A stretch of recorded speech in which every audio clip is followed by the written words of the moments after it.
Selon le secrétaire exécutif de la Convention des Nations Unies pour la lutte contre la désertification, Ibrahima Thiaw, la COP 15 d'Abidjan a été exceptionnelle.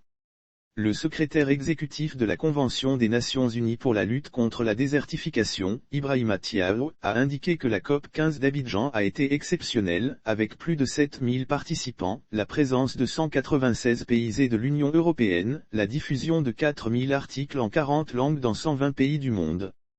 Il s'exprimait le vendredi 20 mai 2022, à l'occasion de la conférence de presse de clôture de la 15e conférence des parties à la Convention des Nations Unies sur la lutte contre la désertification, COP 15, qui s'est tenue à Abidjan du 09 au 20 mai 2022.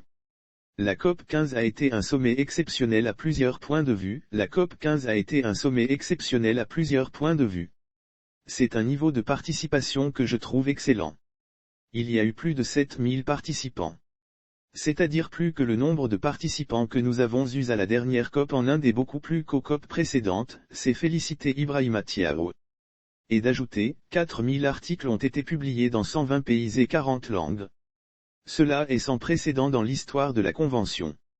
Le sommet des chefs d'État présidé par le président Alassane Ouattara, l'appel d'Abidjan dénommé Abidjan Legacy Programme proposé par le président Alassane Ouattara pour restaurer les terres et protéger les forêts, le caucus genre présidé par la première dame de Côte d'Ivoire, Dominique Ouattara, le forum des jeunes et toutes les thématiques discutées en lien avec la restauration des terres et la lutte contre la désertification témoignent de cet engagement, selon le secrétaire exécutif. Pour Ibrahima Thiaw, la question de la restauration des terres est cruciale pour l'humanité car 40% de la planète est déjà dégradée et un quart des émissions à effet de serre provient de la dégradation des terres. Un appel à l'action pour la restauration des terres et la lutte contre la sécheresse. La COP 15 est une COP d'appel à l'action pour la restauration des terres et la lutte contre la sécheresse, a-t-il signifié. Avant de souhaiter que cet engagement constaté se poursuive.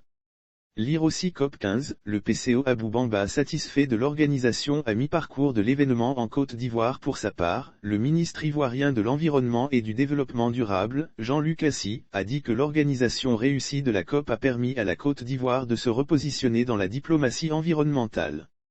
Sur les autres réussites de la COP, le ministre Jean-Luc Assy a salué le fait que le tourisme du pays ait été renforcé, des emplois aient été créés pour les jeunes dans les activités en lien avec la terre, et les activités agricoles aient été renforcées.